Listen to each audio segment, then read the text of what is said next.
Premature ಬೇಬೀಸ್ನ ಯಾವ ರೀತಿ care ಮಾಡಬೇಕು ವೆಯ್ಟ್ ಗೇನ್ ಆಗೋದಕ್ಕೆ ಅಂತ ಹೇಳಿ ನಾನು ಆಲ್ರೆಡಿ ವಿಡಿಯೋ ಹಾಕಿದ್ದೀನಿ.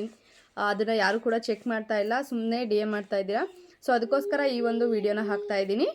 New Born baby, term baby ಆಗಿರಲಿ ಅಥವಾ ಪ್ರೀಮೆಚೂರ್ ಆಗಿರಲಿ, ಮಗುವನ್ನು ಮನೆಗೆ ಕರ್ಕೊಂಡು ಬಂದಮೇಲೆ ಅದು ತುಂಬ ಬೆಚ್ಚಗೆ ಇರಬೇಕು. ಯಾವುದೇ ಥರ ಶೀತ ಥಂಡಿ ಅದಕ್ಕೆ ಆಗಬಾರ್ದು. ಆ ರೀತಿಯಾಗಿ ನೋಡ್ಕೊಳ್ಬೇಕಾಗುತ್ತೆ.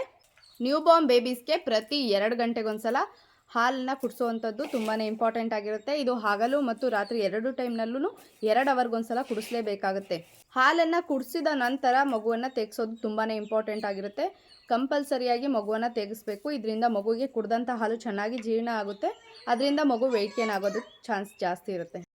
ಮಗುವಿಗೆ ಪ್ರತಿನಿತ್ಯ ಎಣ್ಣೆ ಮಸಾಜನ್ನು ಮಾಡೋವಂಥದ್ದು ತುಂಬ ಇಂಪಾರ್ಟೆಂಟ್ ಆಗಿರುತ್ತೆ. ಇದರಿಂದಾಗಿ ಮಗು ಚೆನ್ನಾಗಿ ನಿದ್ರೆ ಮಾಡುತ್ತೆ, ವೆಯ್ಟ್ ಗೇನ್ ಕೂಡ ಚೆನ್ನಾಗಿ ಆಗುತ್ತೆ. ಹಾಗೆಯೇ ಮಗುವಿನ ಬೋನ್ಸ್ ಕೂಡ ಸ್ಟ್ರಾಂಗ್ ಆಗುತ್ತೆ. ಮಗು ಚೆನ್ನಾಗಿ ನಿದ್ರೆ ಮಾಡೋ ಥರ ನೋಡ್ಕೊಳ್ಬೇಕಾಗುತ್ತೆ. ಯಾವುದೇ ಥರ ಡಿಸ್ಟರ್ಬ್ ಮಾಡೋವಂಥದ್ದು, ಮಗು ನಿದ್ದೆನಲ್ಲಿದ್ದಾಗ ಯಾವುದಾದ್ರೂ ಸೌಂಡು ಅಥವಾ ಬೇರೆ ಯಾವುದಾದ್ರೂ ಡಿಸ್ಟರ್ಬೆನ್ಸಿಂದ ಮಗು ಎಚ್ಚರ ಆಗದೆ ಇರೋ ಥರ ನೋಡ್ಕೊಳ್ಬೇಕಾಗತ್ತೆ. ನೀವು ಬ್ರೀಸ್ಟ್ ಫೀಡಿಂಗನ್ನು ಮಾಡ್ತಾ ಇದ್ದೀರಾ ಅಂತಂದರೆ ಮೊದಲನೇದಾಗಿ ಬರುವಂಥದ್ದು 4 ಮಿಲ್ಕ್ ನೀರು ಹಾಲು, ಮತ್ತು ಕಡೆಯದಾಗಿ ಬರುವಂಥದ್ದು ಹೈಂಡ್ ಮಿಲ್ಕ್ ಗಟ್ಟಿ ಹಾಲು. ಗಟ್ಟಿ ಹಾಲನ್ನು ಕುಡಿದ್ರೆ ಮಾತ್ರ ಮಗು ತೂಕ ಬರುವಂಥದ್ದು. ನೀವು ಕಂಪ್ಲೀಟಾಗಿ ಒಂದು ಸೈಡು ಹಾಲನ್ನು ಕುಡಿಸಿ ಅದಾದಮೇಲೆ ಇನ್ನೊಂದು ಸೈಡಿಗೆ ಶಿಫ್ಟ್ ಮಾಡ್ಕೊಳ್ಬೇಕಾಗತ್ತೆ.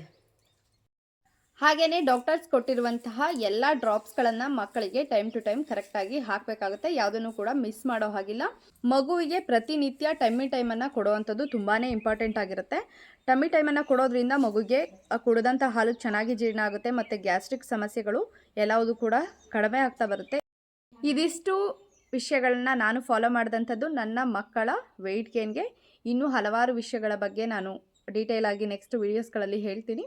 ನನ್ನ ಪೇಜನ್ನು ಫಾಲೋ ಮಾಡೋದನ್ನು ಮರಿಬೇಡಿ.